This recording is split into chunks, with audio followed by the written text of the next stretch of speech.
అంటే స్వతంత్ర సమర యోధులు అవన్నీ మనం చదువుకుంటే అవన్నీ ఉన్నాయి. కానీ ఇదేంటి వింత విచిత్రమా లేదంటే పైత్యమా ఎలా చూడాలి? అంటే వాస్తవంగా ఇది టెక్స్ట్ బుక్స్ లో పెట్టిన పాఠం కాదంట, ఎక్స్ట్రా కరికులర్ యాక్టివిటీస్ లో ఇచ్చినటువంటి పాఠం. ఎక్స్ట్రా కరికులర్ యాక్టివిటీస్ అంటే ఇదివరకు మనకి ఈ క్రాఫ్ట్ అని లేకపోతే జీకే అని ఇట్లాంటివి పెడతారు కదా, అట్లా జీకేలు. ఇందులో నాకు అనిపించింది ఏంటంటే ఆ వార్త చూసినప్పుడు మతపరమైనటువంటి ఫీలింగ్ వాళ్ళకి. అది సింధీ స్కూల్. అవును, సింధీ స్కూల్.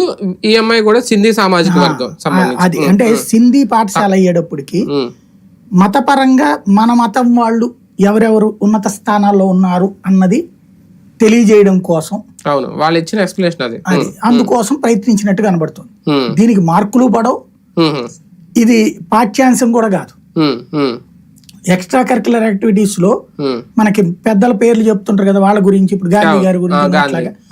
దాని బదులు ఇప్పుడు తర్వాత రోజుల్లో ఏం చేసేవాళ్ళం అంటే డిగ్రీలకు వచ్చేటప్పటికి మనకి స్ఫూర్తివంతమైన వ్యాపారవేత్తలై అవి చెప్తుండేవాడు.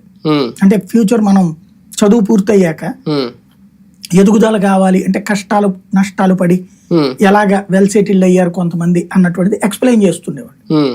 అలాంటి జాబితాలోకి వస్తుండే కొత్తగా. అదే ఇక్కడ కనబడింది అనమాట. అంటే ఎక్స్ట్రా కరికులం యాక్టివిటీస్ లోనైనా అంటే హీరోయిన్లకి సంబంధించి పాఠ్య బోధన